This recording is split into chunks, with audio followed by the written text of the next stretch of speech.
पालकांना अनेकदा प्रश्न पडतो की माझे मूल खरंच आळशी आहे की त्याला लर्निंग डिसॅबिलिटी आहे. हा फरक नीट समजला नाही तर मुलांवर चुकीच्या पद्धतीने दबाव येऊ शकतो. लर्निंग डिसॅबिलिटी हा एक न्यूरो डेव्हलपमेंटल डिसऑर्डर आहे. यामध्ये मेंदूची प्रोसेसिंग करण्याची पद्धत ही वेगळी असते. डिस्लेक्सिया म्हणजे वाचनासंदर्भातल्या अडचणी, डिस्ग्राफिया म्हणजे लेखनासंदर्भातल्या अडचणी, डिस्कॅल्क्युलिया म्हणजेच गणितातल्या आणि कॅल्क्युलेशन संदर्भातल्या अडचणी ह्या मुलाला येऊ शकतात.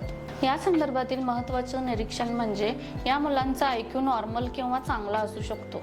एका क्षेत्रामध्ये ह्या मुलांना खूप अडचणीला सामना करावा लागतो आणि दुसऱ्या क्षेत्रात ही मुले खूप चांगल्या प्रकारे कामगिरी करू शकतात. दुसरा मुद्दा म्हणजे आळशीपणा. आळशीपणा हा एक बिहेवियर पॅटर्न आहे. यामागची प्रमुख कारणे म्हणजे जास्तीत जास्त स्क्रीन टाइम, मोटिवेशन कमी, सवयींचा अभाव आणि पालकांचे ओव्हर प्रोटेक्शन असू शकते. लक्षात ठेवा, आळशीपणा बदलता येतो, पण लर्निंग डिसॅबिलिटीवरती कोणताही उपचार नाहीये. तो आपल्याला योग्य त्या थेरपी देऊन, ट्रेनिंग देऊन केस मॅनेज करता येते. या संदर्भात चुकीचे समज किंवा कॉमन मिथ्स कोणते असतात ते आपण पाहूयात. तो अभ्यास करत नाही म्हणून त्याला कमी मार्क्स येतात किंवा त्याला समजून घेण्यात अडचणी येतात.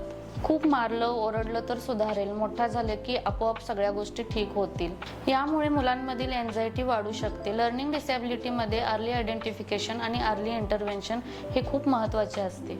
ब्रेन लेवलमधील फरक काय असतो ते आता आपण जाणून घेऊयात. लर्निंग डिसॅबिलिटीमध्ये मेंदू हा इन्फॉर्मेशन डिफरंटली प्रोसेसिंग करतो.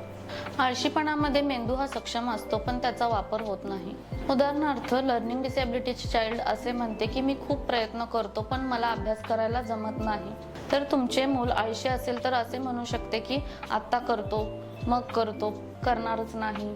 या संदर्भात घरच्या घरी आपण छोटी ऑब्झर्वेशन टेस्ट काय घेऊ शकतो तर खालील प्रश्न तुमच्या मुलाला तुम्ही विचारू शकता. जसे की तुमच्या मुलाला 10 वेळा शिकवूनही पुन्हा पुन्हा त्याच चुका करत असेल, वाचताना 2 शब्दांमध्ये तुमचे मूल गोंधळते का, लिहिताना खूप वेळ लागतो का, ह्या सगळ्या गोष्टी जर असतील तर ती LDची शक्यता आहे. दुसऱ्या केसेसमध्ये तुमचे मूल जर मोबाईलसाठी पटकन तयार होत असेल आणि अभ्यास करण्यासाठी टाळाटाळ करत असेल, त्याच्या आवडीच्या गोष्टी करण्यात त्याला इंटरेस्ट असेल तर ती आळशीपणाची शक्यता असते. लर्निंग डिसॅबिलिटीच्या केसेसमध्ये मल्टीसेन्सरी टीचिंग हे महत्त्वाचे ठरते. यामध्ये ऑडिटरी, व्हिज्युअल आणि ॲक्टिव्हिटी बेस्ड टीचिंग हे देऊ शकतो. Phonic based reading, step by step instruction, repetition आणि रिइन्फोर्समेंट आपण मुलांना देऊ शकतो. उदाहरणार्थ, मुलांना अक्षरे शिकवताना आपण लिहिणे, बोलणे, पाहणे, स्पर्श करणे अशा पद्धतीने शिकवू शकतो. आळशीपणाच्या केसेसमध्ये आपण मुलांमध्ये पोमोडोरो टेक्निक यूज करू शकतो. मुलांमध्ये रिवॉर्ड सिस्टीम ठेवून त्यांना शिकवू शकतो.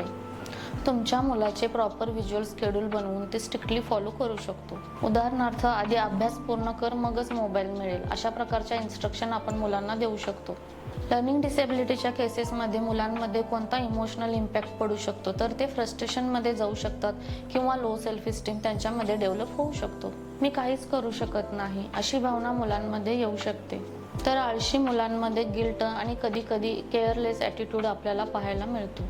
अशा केसेसमध्ये पालकांनी कोणत्या प्रकारची भूमिका घेतली पाहिजे तर आपल्या पाल्याची इतर मुलांची तुलना करू नये. त्यांच्यामधील स्ट्रेंथ्स ओळखा आणि त्या पुढे आणा. जसे की त्यांना ड्रॉइंग आवडत असेल, कोणाला मॅथमॅटिकल कॅल्क्युलेशन आवडत असेल, काही मुलांना पेंटिंग आवडत असेल, काही मुलांना रीडिंग, कॉम्प्युटर आवडत असेल तर त्या क्षेत्रामध्ये आपल्या मुलांना सपोर्ट करा. आपल्या मुलांमधील स्मॉल सक्सेस सेलिब्रेट करा, त्यांना रिवॉर्ड द्या, त्यांची प्रेज करा आणि टीचरसोबत प्रॉपर कम्युनिकेशन ठेवा. पालकांना भेडसावणारा प्रमुख प्रश्न असा असतो की तज्ज्ञ डॉक्टरांचा सल्ला केव्हा घ्यावा. तर वरील सांगितलेली लक्षणे जर आपल्या पाल्यामध्ये 6 महिन्यांहून अधिक प्रमाणात दिसून आली, त्यामध्ये कोणत्याही प्रकारची सुधारणा झाली नाही, तुमच्या मुलाला जर रायटिंगमध्ये, रीडिंगमध्ये प्रॉब्लेम येत असेल आणि स्कूलमधून कंप्लेंट्स येत असतील तर तज्ज्ञ डॉक्टरांचा वेळीच सल्ला घेऊन प्रॉपर असेसमेंट करून घ्या. पालकांकडून केली जाणारी सर्वात मोठी चूक कोणती असते तर लर्निंग डिसॅबिलिटीला आळशीपणा समजणे. शेवटी माझ्या पालकांना इतकेच सांगणे आहे की तुमची मुले काही मुद्दाम अभ्यासात टाळाटाळ करत नाहीत किंवा जमत नाही असं बोलत नाहीत, तर त्यामागील कारणेही जाणून घ्या. आपल्या पाल्याचे योग्य त्या तज्ज्ञ डॉक्टरांकडून निदान करून घेणे हे गरजेचे ठरते. यामुळे आपल्या पाल्याला योग्य ती दिशा मिळेल आणि पुढील वाटचाल प्रगतीची होईल.